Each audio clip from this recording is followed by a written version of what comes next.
అందరికీ నమస్తే. నా వెనుక శ్రీకాంతాచారి, కాసోజు శ్రీకాంతాచారి ఫోటో కనిపిస్తుంది.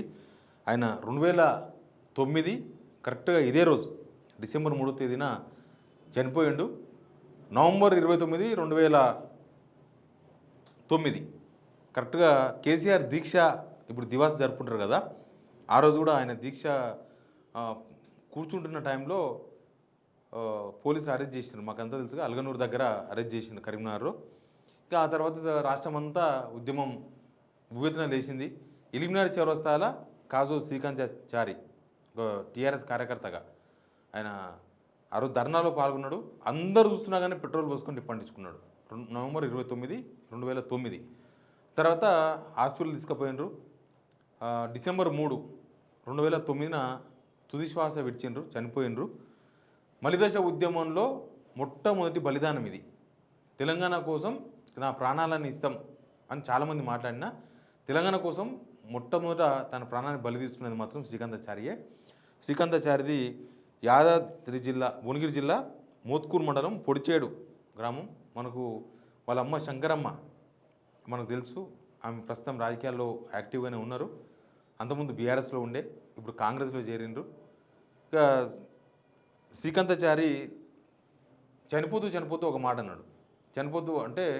చనిపోతున్న టైంలో, నేను చనిపోతున్నా లేదో, ఒకవేళ నేను బతికినా కూడా నేను మళ్ళీ తెలంగాణ కోసం చనిపోతా, నేను మళ్ళీ ఎప్పటికైనా తెలంగాణ కోసం నేను చనిపోతా అని చెప్పిండు శ్రీకాంతాచారి. ఆ మాట అప్పట్లో అందరిని కదిలించింది.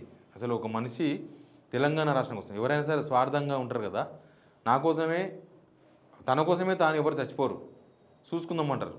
అట్లాంటి తెలంగాణ రాష్ట్రం కోసం నేను, అప్పుడు కేసీఆర్ ఇచ్చిన నినాదం కూడా అదే, నేను చచ్చుడో తెలంగాణ వచ్చుడో ఏదో ఒకటి జరగాలి. అప్పుడు ఆ ఉద్యమం మలిదశ ఉద్యమానికి నాంది పలికింది.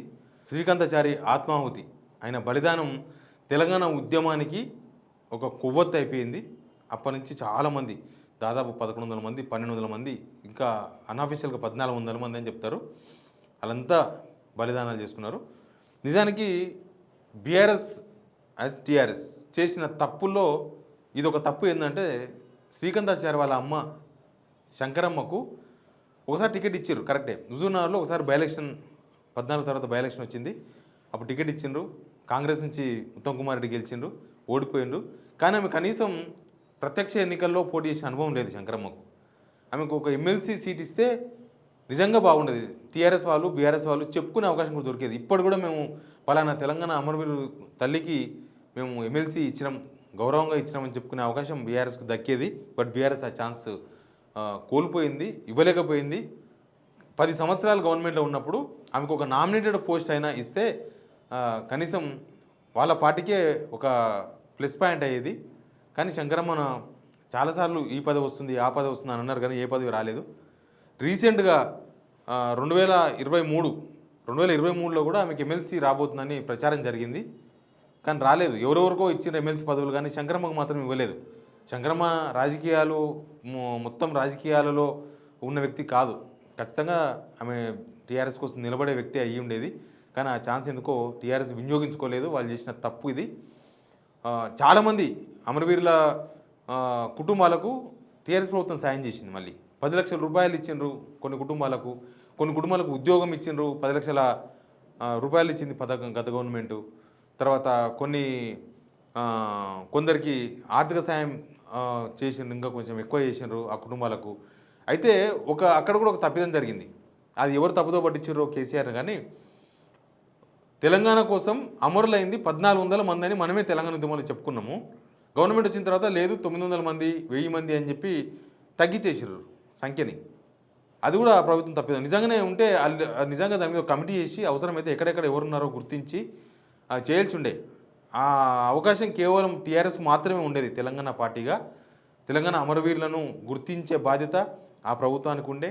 శ్రీకాంతాచారి వాళ్ళ అమ్మకు, శంకరమ్మకు ఒక గవర్నమెంట్లో పోస్ట్ ఇచ్చి కొంచెం గౌరవమే వాళ్ళ బతుకుదెరువు కోసం, వాళ్ళు ఎట్లా ఇప్పుడు బతికే ఉన్నారు కదా, గౌరవంగా శ్రీకాంతాచారి బలిదానానికి గౌరవంగా ఒక పదవి ఇస్తే అది ఎల్లకాలం బీఆర్ఎస్కు చెప్పుకునే అవకాశం వచ్చేది. ఇప్పుడు కాంగ్రెస్ గవర్నమెంట్ వచ్చింది, ఆమె కాంగ్రెస్లో ఉంది. బహుశా కాంగ్రెస్ వాళ్ళు ఏం చేశారో తెలియదు. ఇలా అమరవీరుల కుటుంబాలకు, ఉద్యమకారులకు చాలా హామీలు ఇచ్చారు. ఉద్యమకారులకు 250 గజాలు జాగిస్తామన్నారు, ఉద్యమకారులకు ఇంకేదో ఇస్తామన్నారు, అమరవీరులకు ఏదో ఇస్తామంటున్నారు. 2 ఎకరాల పొలం అన్నారు, 3 ఎకరాల పొలం అన్నారు, ఏమి ఇస్తారో తెలియదు. ఇప్పటిదాకా అయితే దానికి సంబంధించిన ఎజెండా ఏం లేదు. బట్ ఈరోజు శ్రీకాంతాచారి వర్ధంతి కాబట్టి ఆయన స్మరించుకుంటూ ఈ వీడియో చేస్తున్నాము. తెలంగాణ కాగడ Srikanthachari. Please subscribe Signal TV.